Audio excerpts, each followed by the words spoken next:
एक छुट्टी करने में ऐसे थोड़ी होता है। कभी उसने छुट्टी नहीं की, टाइम पे उठता था, एक आवाज़ देती थी फ़ौरन उठ के बैठ जाता था। जिस दिन बारिश हुई है यूनिफॉर्म पहन के बैठा है, 4 दफ़ा दरवाजे के पास देख के आया, मम्मा बारिश कम होगी तो मैं चला जाऊँ, कारी साहब मारेंगे। फिर भी इतना सुना।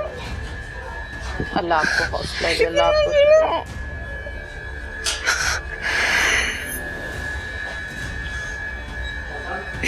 इतनी इज्जत करता था उनकी, इतनी इज्जत करता था कारी साहब की।